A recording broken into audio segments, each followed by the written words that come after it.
What's up guys, welcome. In this video I want to give you guys 10 pieces of art advice that will make you a better artist in 2026. Results guaranteed. If you don't see results from this, it might be a skill issue. Now first of all, this is my work, this is what I do, just so you know who you're taking advice from. And if you don't like my work and you're not a fan of my work, don't listen to a word I say. That's actually a very important piece of advice that we're going to get back to at the end of this video. That being said though, let's get on to point number one. What is point number one? God damn, I gotta write bigger. Draw what scares you. And I'm not talking about drawing that scary teacher or that scary boss or your mom, but I want you to find things that you are uncomfortable with. Maybe whenever you have to draw hands, you break out into a cold sweat and you start having a panic attack. If you ever find yourself just shying away from drawing certain things because they're challenging, then those are the things that you need to draw more. When I was just a baby, back in the year 1804, I was not very comfortable drawing people, drawing faces. And guess what I did? I faced my fears. I drew a ton of faces. Now I love drawing people. The only way to get better, the only way to overcome your fears is to face them. Face your responsibilities. Number two, fix your form. This one's going to be a little bit difficult because habits can be tough to break. I understand that. But when you're able to hold a pen with proper form, which again is 3 points of contact with the tips of your fingers, you should be able to freely move your fingers, and you should not be squeezing the life out of your pen. Don't choke your pen. If you've already established a bad habit, this might take some time to correct, but it's always worth it when you consider the fact that if you draw with bad form for a long period of time, not only is it harder to level up your skills because you have less control of your pen tip, but it's also much more likely that you will suffer some sort of injury in your wrist because there's so much tension with the way you hold your pencil. I've spoken to a lot of artists over the past few years who do have some sort of issue in their wrist from drawing too much, and the most common denominator that I find between all of them is they're holding the pen in a way that is not entirely sustainable. Okay, so fix your drawing form because I want to see you drawing well into your 90s. Number three, accept imperfection. This is more of a mindset thing, but if you allow this point to just click in your brain, this is going to change your entire art career. Understand that no artwork you make is ever going to be perfect, and be okay with that. The entire point of this art journey that you're on is to allow yourself to make tons and tons of mistakes and learn from them. Look, there's absolutely no embarrassment in getting something wrong. We all get things wrong. I mean, I've been drawing for a long time. I still get things wrong all the time. And I truly believe that no piece of mine is ever quote unquote perfect, but they're just kind of a snapshot of my skill set, my mentality, my experiences at that moment in time. That's it. Needing everything to be perfect is like strapping an elephant on your back, man. Take that weight off. Don't do that. The free rent thing that happened recently is the best example of this. You know, it's such an imperfect drawing, but everybody loved it and connected with it because we all deep down know that's how we learn. That's somebody in their learning journey. That's someone making a mistake and trying to learn from it, man. That's good Number four, and I'm looking at you. Finish your drawings. When I was younger, I was very much guilty of doing this. I would draw these characters, and then halfway through, I would have an idea for something else. I'm like, oh, that would be cool to do right now. So then I would just be like, okay, this character is going to be invisible. He's turning invisible from the bottom up. And I just wouldn't finish the lower body before moving on to the next thing. And then I would repeat the same process, and nothing ever gets done. Now, I know as artists, we're all probably pretty scatterbrained, and you want to move on to the next thing when you think of something cool. But look, just try this out, okay? Try to finish each drawing. Try to get into this habit of finishing what you start. It's not so much that, you know, you learn a ton of new information in the final stages of that painting, but it's more like it'll establish a sense of discipline in you that will translate to other areas of your studies. But there's a balance here, okay? Don't go and spend like 100 hours on a single piece just because you said you would finish it. Know when it's time to move on. Number five, draw more. Sounds stupid, I know, like who would have thought of that? But this is just one of those truths that you cannot escape if you're trying to be a better artist. The only real way for you to improve, for you to level up, and this applies to anything that you do, is to do more of that thing. Look, no matter how many tutorials you want, how much technical information you consume, how much you know about color theory, about perspective, if you don't put any of that into practice and spend the time applying them to your drawings, you're just not going to get better. And everyone looks for hacks. Everyone looks for shortcuts. You know, how can I be better without putting in the time? You can't.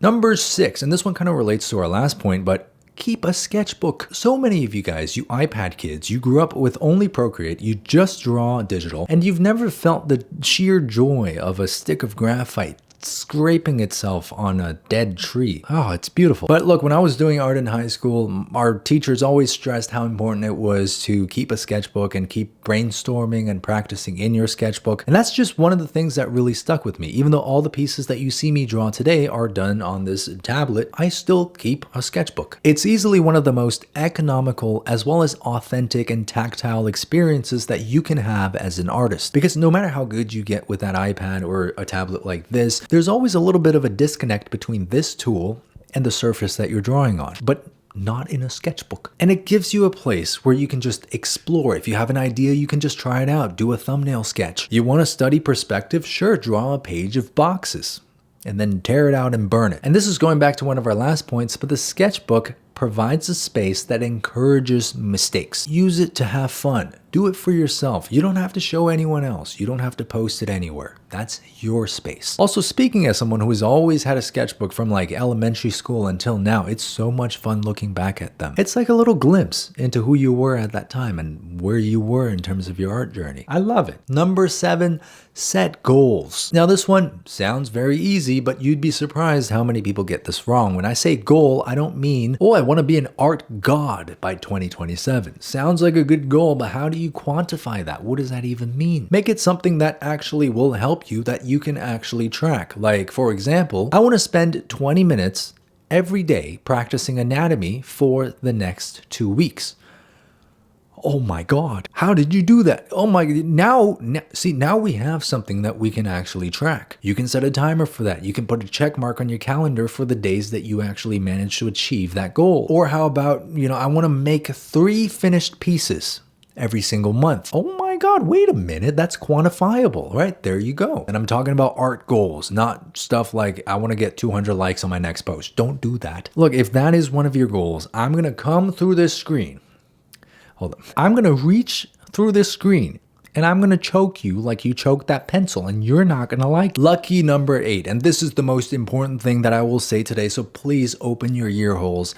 Study your fundamentals. This has been driving me insane because I see a lot of people submit beautifully rendered pieces to me, but they don't understand anatomy. I personally think this one is so important because I used to make these same mistakes. A lot of my old drawings in my sketchbooks, I used to spend like 8, 10, 20 hours just rendering the absolute living crap out of them. They become so smooth and silky and so beautiful, but the anatomy is wrong. This has happened to me time and time again, and now I see it happening to a lot of younger artists, and this is the one thing that I'm trying to correct for the next generation, okay? We gotta focus on our fundamentals. Because guess what? An unrendered line art piece of an anatomically correct character is gonna look better, higher skill, than a fully rendered, anatomically incorrect piece of that same character. Think about it like this. How can you expect to color a drawing super effectively if you don't understand values? How can you draw a highly complex environment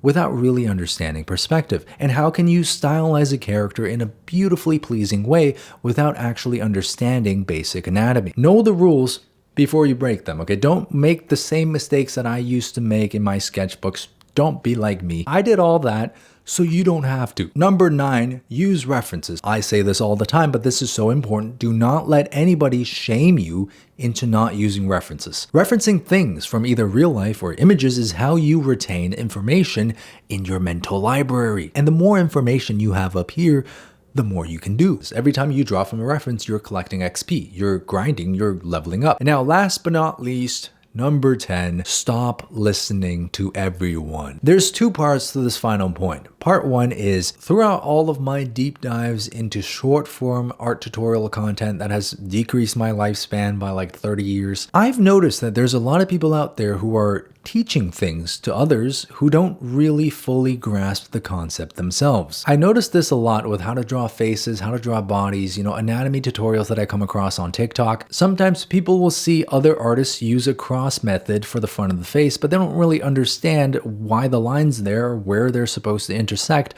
and they just regurgitate that information to new audiences. Now this I've personally seen become like a game of broken telephone. So in the end, what happens is everybody is confused and everybody's using a flawed method. I cannot reiterate this enough. Check the work of the person who is trying to teach you things. If they don't even understand what they're teaching you, how can you know you're being taught the right thing? And that's part one, but part two of stop listening to everyone is consume less and create more. I'm seeing more of this now, unfortunately, but a lot of people spend more time browsing art tutorials, watching art content than they actually spend drawing. If you fall into that category, close this video down after you're done with it and go draw, okay?